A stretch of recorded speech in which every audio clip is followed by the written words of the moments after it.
मन्त्री परिषदले पूर्णता पाएको छैन, 50 दिन भइसक्यो, लाज पनि मान्नुपर्ने। उहाँ के सूचना जारी गराउनुहुन्छ भने मिलेनियम च्यालेन्जसँग गरेको सम्झौताबारे कोही बोलेपछि, त्यसको विरोध गरेपछि जेल चलान गरिनेछ। म शेरबहादुर देउवाजीलाई नेपालको एउटा देशभक्त नागरिकको हैसियतले यहीँबाट चुनौतीका साथ भन्छु, मिलेनियम च्यालेन्ज राष्ट्रघाती सम्झौता हो। मैले भने मलाई गिरफ्तार गर।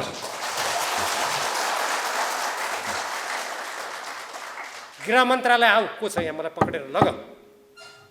गफ छ भने तिमी देशघातीहरूले यो समतागणलाई नेपाली जनतालाई सूचना दिएर धम्क्याएर देशभक्त नेपाली जनता धम्किँदैनन्। यो निरङ्कुश तन्त्र होइन, नेपाली जनताले रगत बगाएर ल्याएको लोकतन्त्र हो। तिम्रो धम्कीको कुनै मूल्य छैन। त्यसलाई, तिम्रो धम्कीलाई म देशभक्त नेपालीको जनताको बुटले यहीँबाट कुल्चिदिन्छु। ल, सरकारमा बस्नेहरू भन्छन् यो त द्विपक्षीय सम्झौता हो, हामीलाई त्यत्रो 55 अरब रुपियाँ नेपालमा आउँछ, यो त विकासको बाधक हो, यो यसको विरोध गर्ने मान्छे भन्नुहुन्छ उहाँहरू। के त्यस्तै हो त? त्यो अमेरिकाले दिने जुन 55 अरब रुपियाँ नेपाली भनिएको छ, त्यो वर्षमा करिब करिब त्यसमा त्यो उतैबाट आउने परामर्शदाताहरूले लिने रकम कटाउने हो भने नेपालमा वास्तविक रूपमा त्यो 5-6 अरब होला वर्षमा। अहिले तपाईँहरूले महालेखाको प्रतिवेदनको समाचार कतिको सुन्नुभयो? अर्ब होइन, खर्ब रुपियाँको त्यहाँ चाहिँ अनियमितता भएको छ। एनसिएलले मात्रै 75 अर्ब रुपियाँ कर तिरेको छैन। अहिले वासिङटनमा मुद्दा चलिरहेको छ। अदालतमा सजाय पाएका, दण्ड जरिवाना तिर्नुपर्ने मान्छेहरूको अर्बौं रुपियाँ उठेको छैन। भ्रष्टाचारको त कुरै नगर्नुहोस्। अनि आफ्नो देशको त्यत्रो रकमको सदुपयोग नगर्ने, अनि अर्काको वर्षको त्यो 6 अर्ब रुपियाँ पाइन्छ भनेर परामर्शदातालाई समेत दिने 10 अर्ब होला। झिलिमिली हुन्छ यो देश भनेर जनतामा भ्रम छरेर नेपाललाई उपनिवेशकरणको बाटोमा धकेलिँदैछ।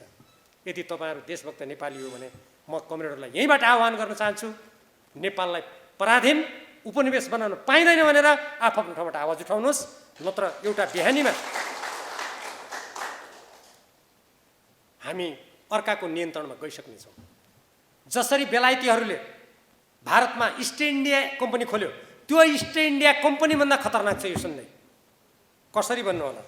म यसका केही मूलभूत कुराहरू तपाईँहरूको अगाडि राख्न चाहन्छु, किनभने यो देशको स्वाधीनतासँग सम्बन्धित छ। पृथ्वीनारायण शाहले एकीकरण गरेको नेपाल कहिले कसैको अधीनमा गएन।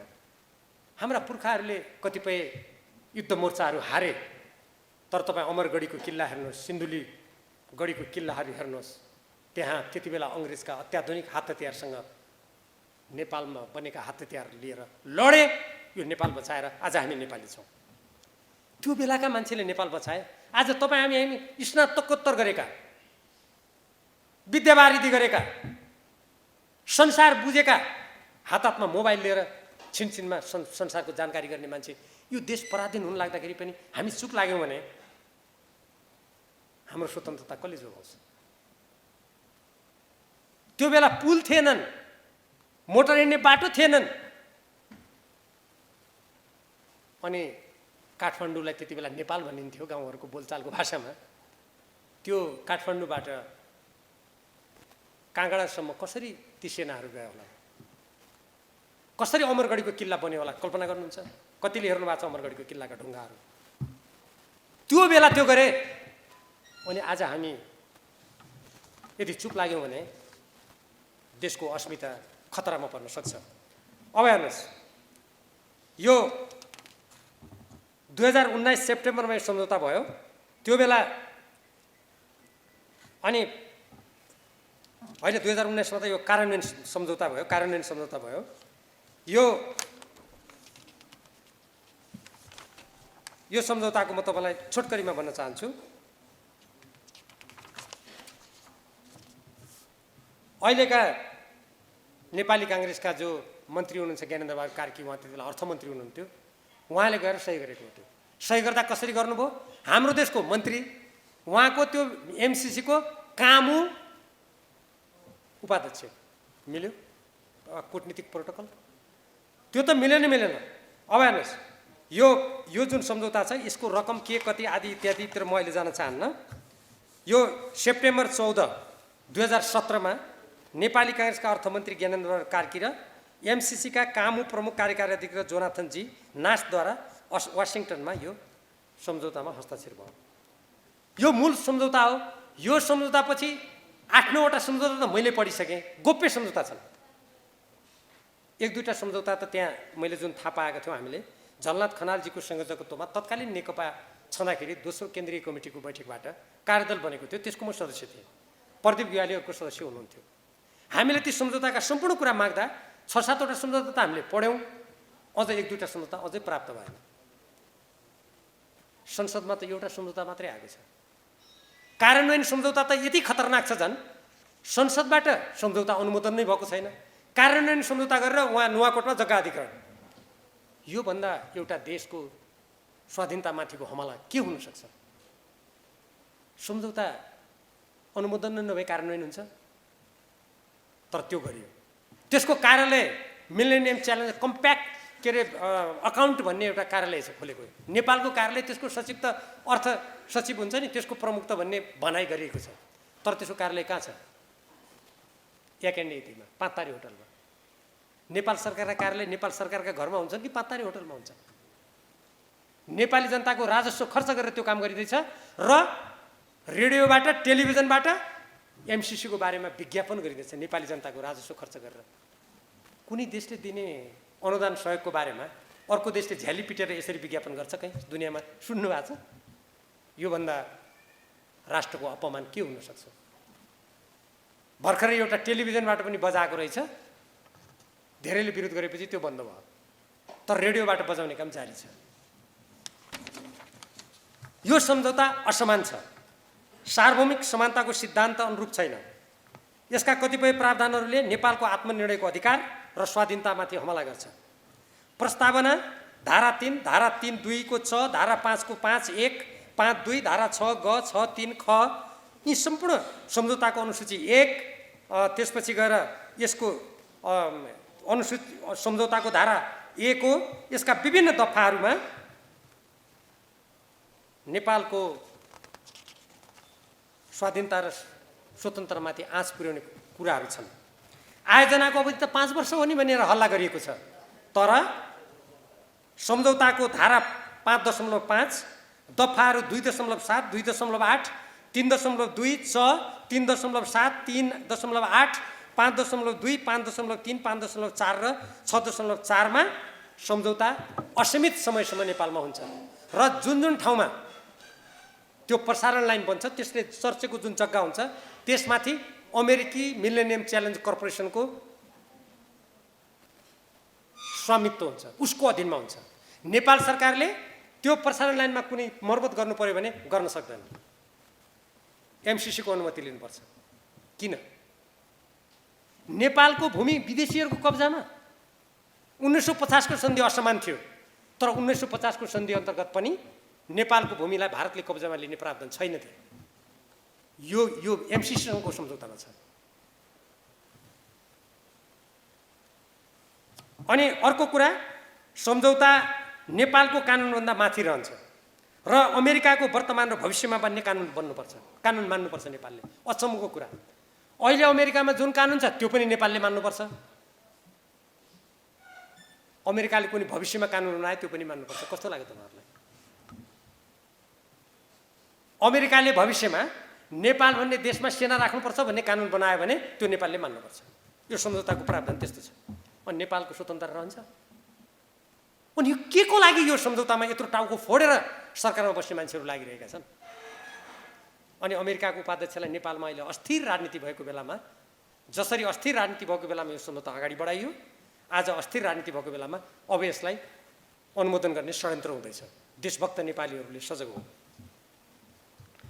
अमेरिकाको सुरक्षा नीति र स्वार्थको प्रतिकूल नेपालले कुनै पनि काम गरेको भन्ने लागेमा आयोजना तुरन्त रद्द हुन्छ।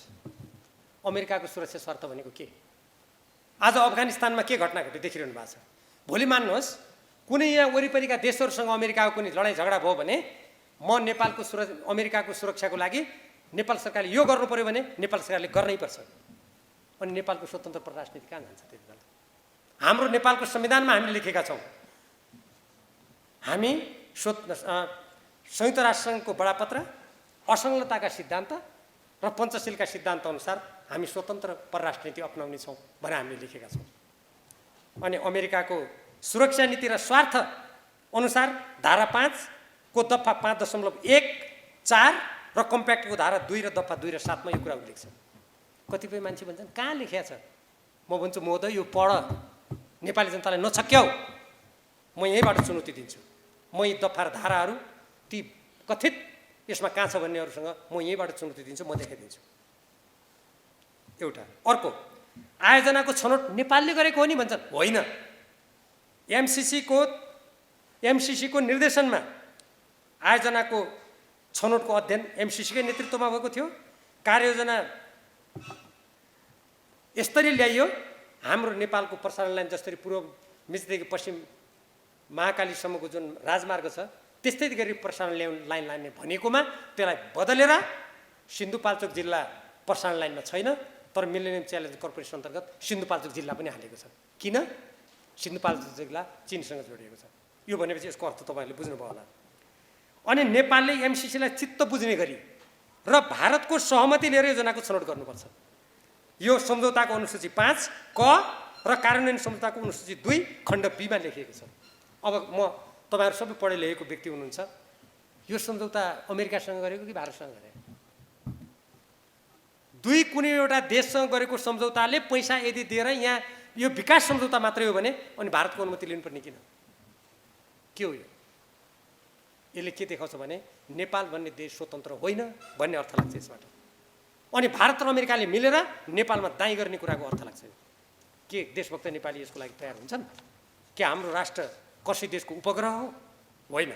अब अर्को, विद्युत प्रसारण लाइन र आयोजनामा उपयोग हुने भूमिमा मैले अघि भने, अब म एमसिसीको अनिश्चित कालसम्म नियन्त्रण हुने, नेपाल सरकारको नियन्त्रण र स्वामित्व नरहने। कम्प्याक्ट यो कहाँ लेखिएको छ त? कम्प्याक्टको धारा 1 को 1.2B आई दफा 1.2 र B मा लेखिएको छ। हाम्रो भूमिमा प्रसारण लाइन बनाउने अनि त्यसको सम्पूर्ण नियन्त्रण सरकारले छुन नपाउने गरी अमेरिकाको हुने। अनि हाम्रो देशको रह्यो त क्षेत्रीय अखण्डता। नेपाल सरकारले असीमित अधिकार एमसिसीलाई दिने लेखेको छ त्यहाँ। असीमित अधिकार नेपाल सरकारले एमसिसीलाई दिने। सरकारले कुनै नीति निर्देशन दिन अनुगमन समेत गर्न नपाउने।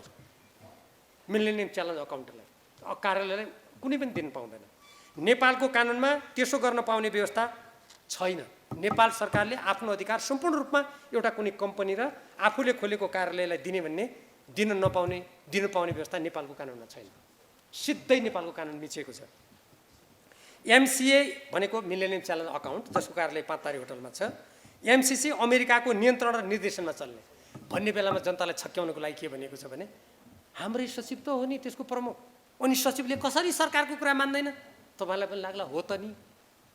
सम्झौता गरेर त्यो मिलेनियम च्यालेन्ज अकाउन्टको कार्यालयमा नेपाल सरकारले निर्देशन दिन नपाउने लेखिसकेपछि भोलि कुनै मन्त्री प्रधानमन्त्रीले निर्देशन दिन सक्छ? एउटा कुनै देशसँग सम्झौता गरिसकेपछि त्यो सम्झौता लागू हुन्छ। त्यस्तो लेखिएको छ। एमसिसीले नेपाल सरकारलाई समेत सुझाव सल्लाह दिने र त्यसलाई नेपालले मान्नै पर्ने। इस्ट इन्डिया कम्पनीभन्दा खतरनाक भएन? अमेरिकाबाट नेपाल सरकारलाई तिमीलाई यो सुझाव सल्लाह भनेपछि नेपाल सरकारले मान्नै पर्छ। यस्तो पनि सम्झौता हुन्छ। विकास सम्झौता भने त दुई देशको करार हो। त्यो करारमा त्यो विकास निर्माण छँदासम्म त्यो हुन्छ। त्यहाँ भ्रष्टाचार नियन्त्रण गर्ने, कर्मचारी नियुक्तिमा निष्पक्षता गर्ने कुरा त कसले नगर्ने भनेको छ र? अमेरिकाबाट सहयोग लिनु हुँदैन मैले भनेको छैन। हेर्नुहोस्, अमेरिका, चीन, जापान विभिन्न देशबाट, युरोपियन युनियनबाट नेपाल जस्तो मुलुकले सहयोग लिन सक्छ, तर त्यो सहयोग भनेको नेपालको स्वाधीनतालाई समाप्त गरेर लिन मिल्दैन।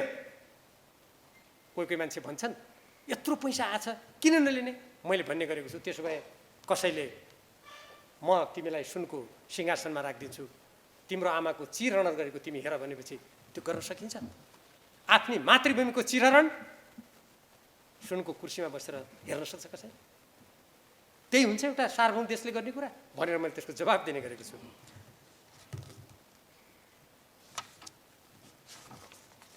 आयोजनाको सञ्चालन, नियन्त्रण, व्यवस्थापन तथा सुपर्वेक्षण सम्बन्धी अधिकारी एमसिसी मा रहने र उसले नीति निर्देशन एमसीसीले एमसीए नेपाल मार्फत दिने। यो यसका पनि म दफा सफा अहिले समय धेरै लाग्ला म भन्दिनँ।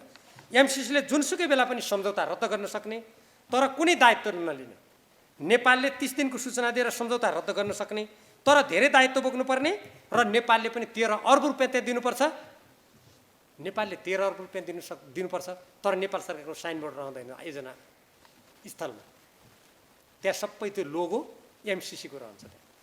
बौद्धिक सम्पत्तिमा नेपालको कति पनि अधिकार हुँदैन, 100% एमसीसीको हुन्छ।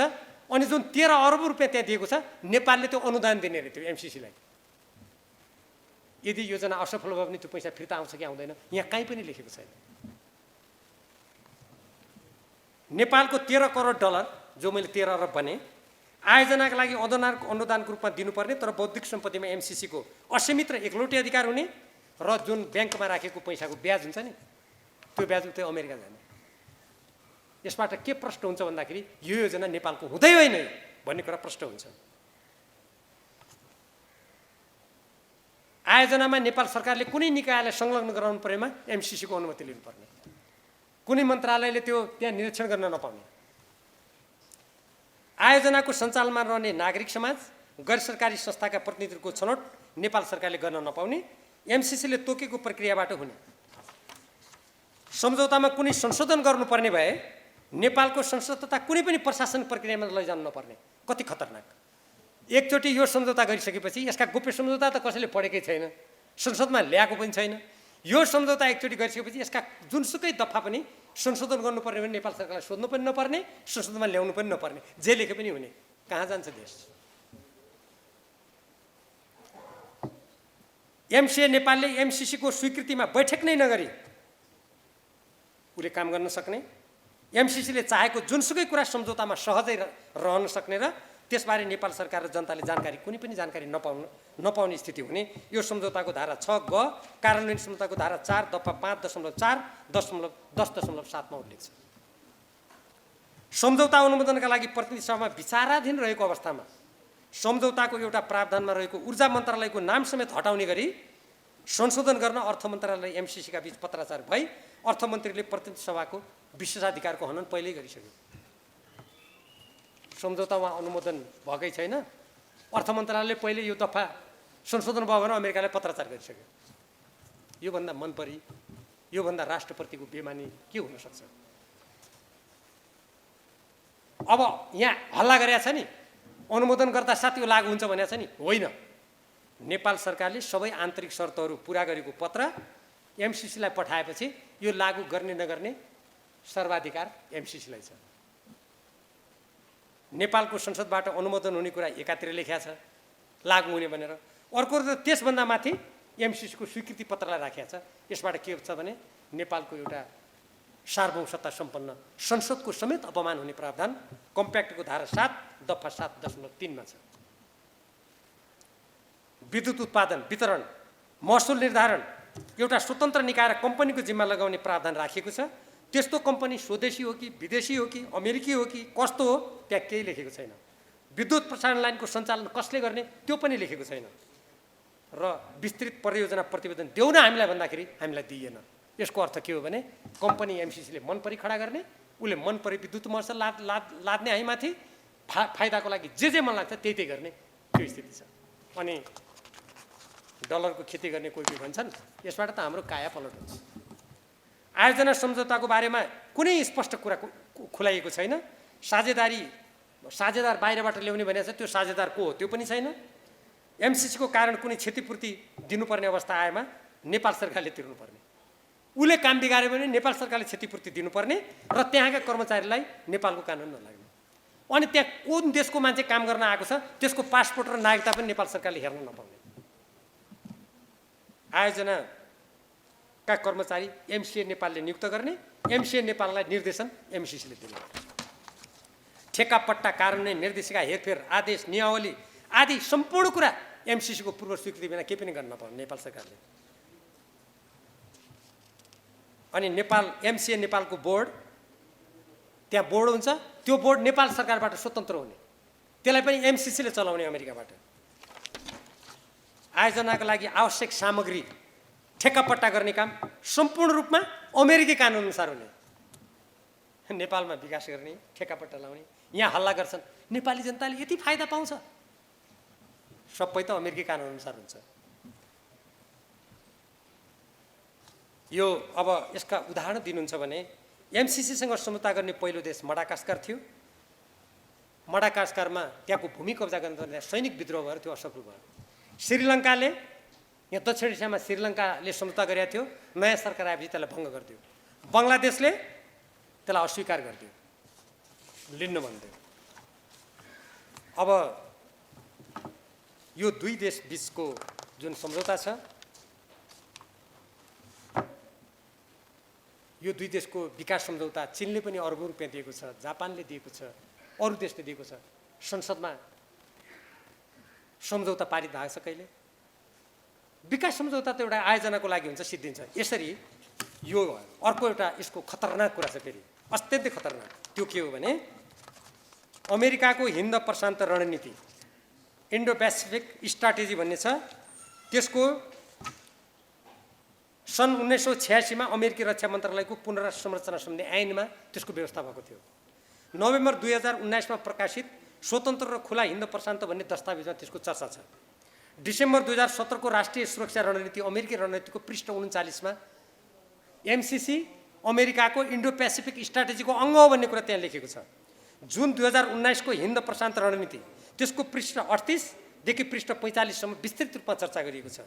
मई 14, 2019 मा अमेरिकी उपसहायक मन्त्री डेभिड जे रान्ज र फेब्रुअरी 2019 मा अमेरिकी सहायक राज्य मन्त्री एलिस वेल्सले यो एमसीसी भनेको हाम्रो इन्डो पेसिफिक स्ट्राटेजी अर्थात् हिन्द प्रशान्त रणनीतिको अङ्ग हो भनेर उहाँहरूले, एकजनाले पूर्वी एसियाको भ्रमणको बेला भन्नुभएको छ, एकजनाले नेपालमै आएर भन्नुभएको छ। अनि नेपालका भन्छन् यो हिन्द प्रशान्त रणनीतिको कहाँ अङ्ग हो, अमेरिकी मन्त्रीले हो भन्छ। अनि नेपालमा होइन भन्ने त्यो कुन चाहिँ अमेरिकी दलाल हो? त्यो मिल्छ? र यसरी मैले यति लामो कुरा किन गरेको भने यदि यो सम्झौता भयो भने नेपालको स्वाधीनतामाथि ठुलो आघात हुन्छ र हामी नेपालीले आजसम्म एउटा स्वतन्त्र नेपाली भएर जुन बाँच्न पाएका छौँ, हामी ठुलो अर्काको नियन्त्रणमा जान सक्ने खतरा उत्पन्न हुन्छ। र अहिले जसरी चीन, अमेरिका, भारत लगायतका कतिपय देशहरूको बिचमा जुन शक्तिको सङ्घर्ष भइरहेछ, हामी त्यो शक्ति सङ्घर्षको जाँतोमा पिसिएर हामी हाम्रा छरछिमेकमा जुन द्वन्द्व र हिंसाको चपेटामा परेर बर्बाद भएका देश देखिराखेका छौँ, नेपाल त्यतातिर घचेटिन सक्छ। त्यसैले यो अत्यन्त गम्भीर कुरा हो र प्रत्येक देशभक्त नेपालीले यसको विरोध गर्नुपर्छ। यो सम्झौता सँगै गरेका अरू गोप्य सम्झौता प्रतिनिधि सभामा पेश गर, नेपाली जनतालाई देखाऊ। यसका हाम्रो राष्ट्रको हित विपरीत, हाम्रो राष्ट्रिय सुरक्षा विपरीतका प्रावधानहरू संशोधन नभई यो गर्न पाइँदैन भन्ने आवाज उठाउनुपर्छ। हामी कुनै पनि देशको विरोधी छैनौँ।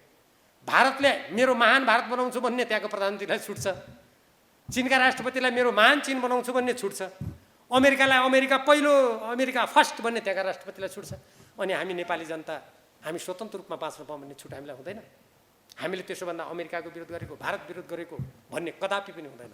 हामीले कसैको विरोध गरे होइन, हामीले नेपालको स्वाधीनता र स्वतन्त्रताको पक्षमा बोलेको।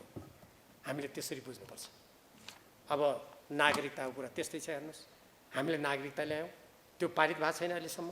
देश एकातिर जनसङ्ख्याको राजनीतिबाट समाप्त गर्ने, अर्कोतिर हाम्रो लिम्पियादुरा लिपुले कालापानीमा विदेशी अतिक्रमण छ, सरकारले वार्ता गर्दैन। त्यहाँ वार्ताको कुरै गरेका छैन। साझा सहमतिको गठबन्धनको सरकारको न्यूनतम कार्यक्रममा के आयो भने त्यो समस्या समाधान गर्ने समस्या हो र त्यो प्रष्ट रूपमा भन्नु पर्थ्यो।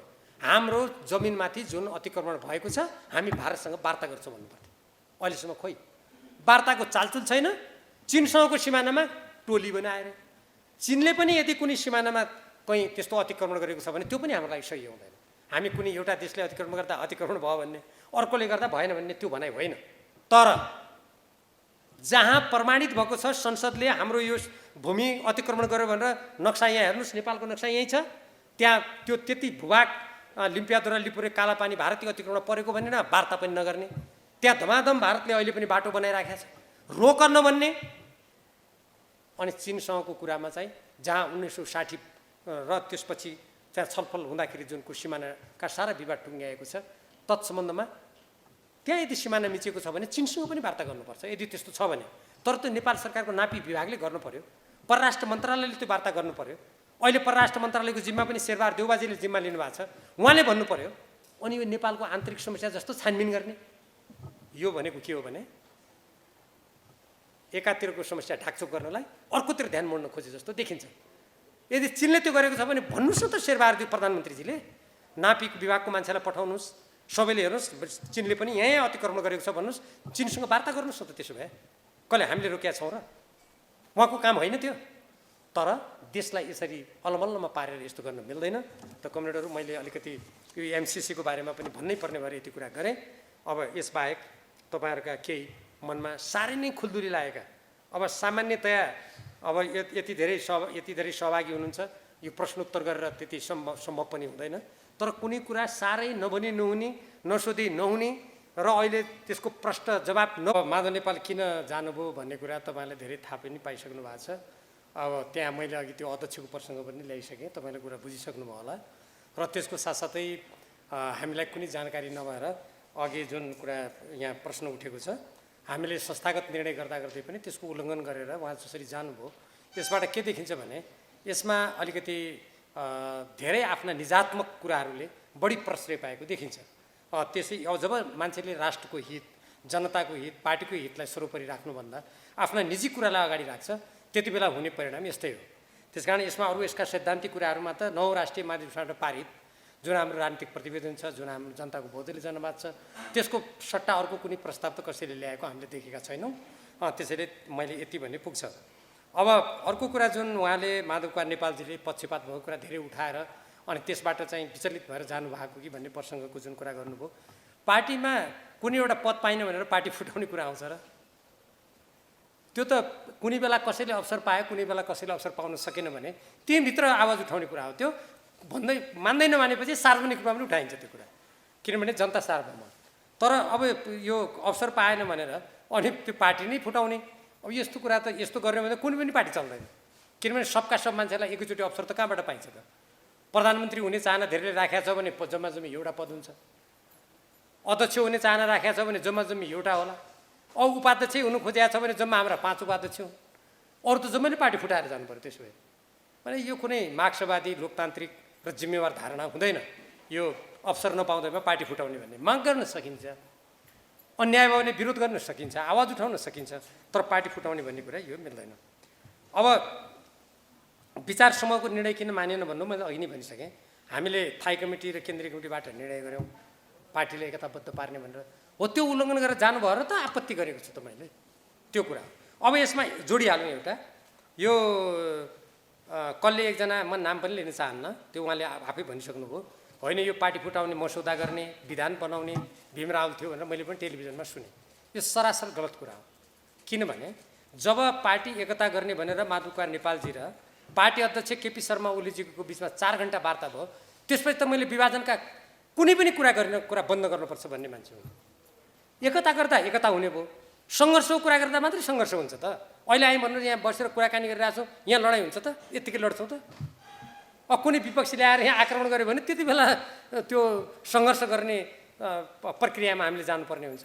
अनि वार्ता गर्ने भन्ने, पार्टीलाई एक मिलाउने भन्ने, अनि त्यहाँ छुट्टै दस्तावेज लेखेर त्यहाँ दर्ता गर्न जाने कुरा त होइन नि। त्यसकारण यो मैले मसौदा गरेको, मैले विधानमा दर्ता मसौदा गरेको छु, न कसैका प्रतिवेदन मसौदा गरेका छु। यो सरासर झुट कुरा हो। कमसेकम भीमरावले गरेका थियो भनेर भनिदियो भने 2-4 मान्छे भीमरावको नामबाट आइहाल्छन् कि भनेर गरे कुप्रचार हो। यसको कुनै अर्थ छैन। अब अर्को कुरा, यो पहिले चाहिँ उक्सायो भने अनि पछि किन नगरे? मैले एउटा ट्विट गरेको छु, तपाईँले हेर्नुभयो कि भएन? यदि कुनै नेता मैले घचेट्दा अगाडि घचेटिने रहेछन् भने मैले पछाडि फर्काउँदा फर्किनु पर्थ्यो नि त। यदि मैले उक्साउँदा कोही फुरुङ्ग उक्सिन्थ्यो भने तपाईँ नउक्सिनुहोस् भन्दा थचक्क बस्नु पर्थ्यो नि त। खै त बसे। यो के भन्ने कुरा हो। के आफू गर्ने, आफूले गरेपछि अरूले आलोचना गर्छन् भने म कहाँ भीमराव हो भन्ने, यस्तो कुरा कुनै अर्थ हुन्न राजनीतिमा। म अहिले भन्छु त, ल माधव नेपालजी र उहाँलाई सहयोग गर्ने पछि लाग्नेलाई म भन्छु, बरु कामरेडै भनौँ ल। कामरेड हो, कम्युनिस्ट पार्टीको विभाजन देशको हितमा छैन, कम्युनिस्ट आन्दोलनको हितमा छैन, नेपाली जनताको हितमा छैन। तपाईहरु त्यो दर्ता खारेज खुरुक्क गरेर नेकपा एमालेमा आउनुहोस्। ल मैले भने, ल मान्नु पर्यो नि त मेरो कुरा। भने त्यही गरी चल्ने भए त्यो कुरा मान्नु पर्यो नि त। 10 बुँदे किन नमानेको त? यो हाँसउठ्दो कुरा हो। अझ कहिलेकाहीँ मैले यस्तो पनि भाषण सुने अस्ति, यो 10 बुँदे व्यक्तिको स्वार्थको लागि गरेको हो, ठुलै नेताबाट सुने। मलाई गजब लाग्यो। पार्टीलाई मिलाउनु पर्छ, फुटाउनु हुँदैन भन्ने सहमति व्यक्तिगत रे, म पार्टी फुटाएर जान्छु भन्ने कुरा त्यो चाहिँ सामूहिक रे। कस्तो मान्छे बिग्रिनु परेपछि यस्ता तर्क दिँदा रहेछन् क्या। मलाई त्यस्तो लाग्छ त्यो, होइन? अब उक्साएको मैले भनिहालेँ। अब अर्को कुरा सरसल्लाह भीमरावले नगरेको। यसो भन्ने साथीहरूले मैले के विषयमा सरसल्लाह गरिनँ यो भन्दैदेखि म साह्रै कृतज्ञ हुने थिएँ ती साथीहरूप्रति। अब सुदूरपश्चिमका कसैले प्रदेश कमिटीका कुनै प्रदेश सभाका कुनै सदस्यले त्यो कार्यदलमा रहेका 11 जना थाई कमिटीको सदस्यहरूले निर्णय गर्दा राति 9 बजे हामीलाई किन नसोध्या भन्यो भने त अब पार्टीले गठन गरेका कार्यदलमा त तल जनतालाई सोधेर कार्यदलले रिपोर्ट दिने हाम्रो पद्धति नै होइन। किन कार्यदल चाहियो त? यदि जनता तपाईहरु सबैलाई सोधेर कार्यदलले के लेखौँ भनेर भीमरावले भन्नुपर्ने भए कार्यदल किन चाहियो त? यही मतदान गराए भइगयो नि। नेकपा एमालेका म दर्जनौं कार्यदलमा बस्यो होला। कार्यदलमा बस्दाखेरि हामीलाई नसोधी कार्यदलले रिपोर्ट दियो भनेको आजै सुने मैले। कार्यदलले प्रतिवेदन दिन्छ, त्यो स्वीकार गर्ने नगर्ने कुरा कमिटीको कुरा हो। भनौँ हाम्रो केन्द्रीय कमिटी, थाई कमिटी या माधव नेपालजीले नेतृत्व गरेको समूहको केन्द्रीय कमिटीले हामी मान्दैनौँ भने त ठिकै छ नि त, मान्दैनौँ भने अनि त्यो मान्छु पनि भन्ने, त्यसलाई उपलब्धि पनि भन्ने, पार्टी एकता गर्छु पनि भन्ने, अनि पार्टी फुटाउन दर्ता गर्न जाने मिल्यो? सल्लाह गर्दैन भनेर भन्नुभयो। सल्लाह त पार्टी कमिटीमा हुन्छ त। अब तपाईहरुलाई म फोन गरिकन ल अहिले यहाँ भेला गरिरहेछ, सबै साथीहरूलाई फोन गरेर भेला गरौँ कि नगरौँ भनेर मैले सोध्नुपर्छ कि? त्यही हो। तपाईहरुले खोइ भीमरावले हामीसँग सल्लाह नगरी यहाँ भेला गर्न पाइन्छ भनेपछि मसँग के औषधि छ? त्यस्तो पनि हुन्छ पार्टीमा। अनि किन चाहियो कमिटी, किन चाहियो नेता? प्रदेश सभाको सदस्य नहुनुभन्दा अगाडि तपाईहरु दुर्गा विकलाई कतिजनाले चिन्नुहुन्थ्यो? अनि यो नेतृत्व विकास गरेन भीमरावले भनेको के? बरु ठिक यसको उल्टो कुरा छ। भीमरावले नेतृत्व विकास गर्दा अलि राम्ररी विचार्नु पुर्याएर बढी नेतृत्व विकास गरिहाल्यो। समस्या यो सत्य कुरा यस्तो छ, भएको यस्तो हो क्या। तर मैले त राम्रै होला, नेता होलान्, त्यस्ती महिलाहरूलाई अगाडि बढाएपछि अछाम जस्तो जिल्लाबाट एउटा दलित महिला, एउटा चाहिँ हाम्रो अछामको पहिले, अहिले त पिछडेको भन्न मिल्दैन, अहिले त सबतिर बाटाघाटा गइसके, पहिले अलिकति तुलनात्मक रूपमा पछाडि परेको भनेको हामीले त्यो क्षेत्रको महिलालाई त्यो समुदायबाट अगाडि बढाउँदा तिनले हाक्लिन्। अलि हामीलाई पनि गौरव होला भने त म ताक्छु मुडो, बन्तरो ताक्छु गुडो। अबका आउने दिनमा कसले नेतृत्व विकास गर्छ हामी त्यो पनि हेरौँला नि त। कहाँ पुग्दा रहेछन्? अब केन्द्रीय कमिटीमै पुग्दा रहेछन् कि उपाध्यक्ष नै हुँदा रहेछन् कि अब प्रधानमन्त्री नै हुँदा रहेछन् कि हामी हेरौँला नि त। त्यो पनि होइन त्यो, त्यसकारण त्यो पनि होइन। अब अर्को भन्नुभयो वरिपरि बसेकैले अब शब्द पनि बडा अलिक कडै प्रयोग गर्नुभयो, चुस्नसम्म चुसे अहिले झरे भन्नुभयो। अब हेर्नुहोस् राजनीतिमा कस्तो हुन्छ भने नि कमरेडहरू, मान्नुहोस् तपाईँहरू कोही होइन, भोलि हामी एउटा प्रक्रियामा गएपछि तपाईँहरू एकदमै सक्रिय भएर लागेपछि सक्रिय हुने मान्छेलाई प्रोत्साहित त गर्नु पर्यो नि। अब त्यो मान्छे यस्तो बेला आएर धोका दिला भने कसरी थाहा पाउनु? किनभने राजनीतिमा ज्योतिषशास्त्र हुँदैन। हेर्नुहोस् ज्योतिषशास्त्र हुने भए त जोखाना हेरेर फलानु, अब यहाँ रामबहादुर कुँवरजीले नि प्रश्न गर्नुभयो हुनाले उहाँकै नाम लिउँ, उहाँ चित्त पनि दुखाउनुहुन्न मलाई थाहा छ। रामबहादुर कुँवरजी फलानु मिति पला घडीमा यस्तो धोका दिनुहुनेछ भन्ने कुरा ज्योतिषीकै राजनीति भएमा ज्योतिषी हेर्नु। ज्योतिषी छैन, जो अगाडि बढे लौ साथ्यो गरी खायो भन्यो, अब उनीले धोका दिएपछि गर्नु के हुन्छ? अब उनी बुर्लुक्क उफ्रेर उल्टो गएर अछाममा अहिले के भने नेकपा एमाले भएर सूर्य चिन्हमा भोट लाएर सांसद हुने, त्यसको नेता भएर चिनिने। म भीमरावल आज यहाँ उभिने कसले बनायो? पार्टी हो भने नेकपा एमाले, चुनाव चिन्ह हो भने सूर्य, कार्यकर्ता हो भने तपाईहरु। कि शेरबहादुर देउवाजीले अर्कै तन्त्र ल्याइसक्नुभयो। मन्त्री परिषदले पूर्णता पाएको छैन, 50 दिन भइसक्यो, लाज पनि मान्नुपर्ने। उहाँ के सूचना जारी गराउनुहुन्छ भने मिलेनियम च्यालेन्जसँग गरेको सम्झौताबारे कोही बोलेपछि, त्यसको विरोध गरेपछि जेल चलान गरिनेछ। म शेरबहादुर देउवाजीलाई नेपालको एउटा देशभक्त नागरिकको हैसियतले यहीँबाट चुनौतीका साथ भन्छु, मिलेनियम च्यालेन्ज राष्ट्रघाती सम्झौता हो। मैले भने मलाई गिरफ्तार गर।